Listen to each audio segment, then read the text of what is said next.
Hi there, I'm Richard Martinez from the Iowa State Daily here with Mark Simpson, aka street performer named Mark Lar here in Campustown. And so without further ado, Mark, why don't you tell me a little bit about yourself and how you got into the art of street performance? Well, I started playing guitar probably about 13 years ago. I was born and raised here in Iowa. In fact, I've never lived more than about 30 miles from Ames. The only one thing that I've never gotten old of, that's never tired me, is music. For the most part, people love it.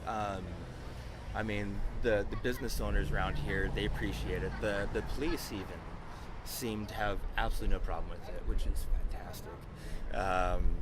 I started doing it just because I felt like it would be fun to do, and I fell in love with it. I mean, if it wasn't for the crowds, the people, what's the point?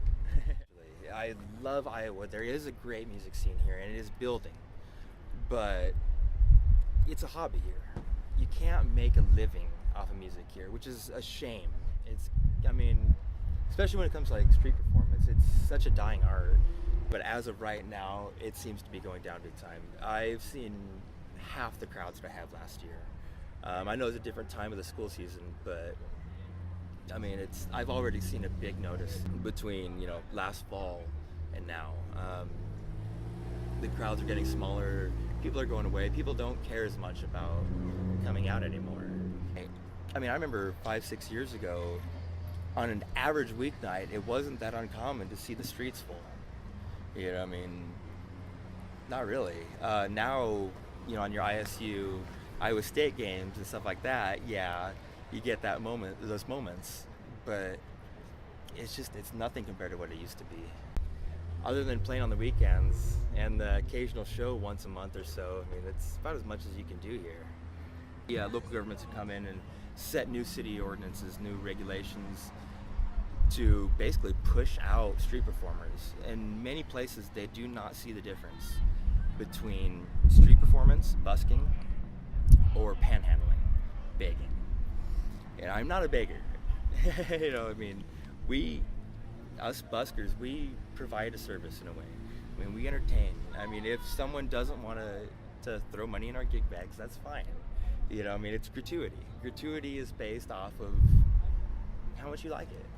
If you are pleased, we appreciate it. Sure. Otherwise, that's fine. I don't beg. I love performing, and I love to see the smiles on other people's faces. I live vicariously through the enjoyment of others, through those around me. When I see smiles around me, I can't help but smile. I live for it. But I don't want to see Veishea go away. Veishea is a student-run program, but it's just as much for the locals as it is for the students. I've been participating in Veishea to some degree or another since I was like 14, 15. I remember going to all the free concerts. It brings in business. It brings enjoyment to people. It's a great thing. And for a few people to spoil it, it's a shame. It's a shame, and I don't want to see it that way. I want to do what I can to bring it back, to build up the music industry here in Iowa. But it's a hobby right now. It's guys having fun. It's garage bands, which is all great, but it's never more than a start.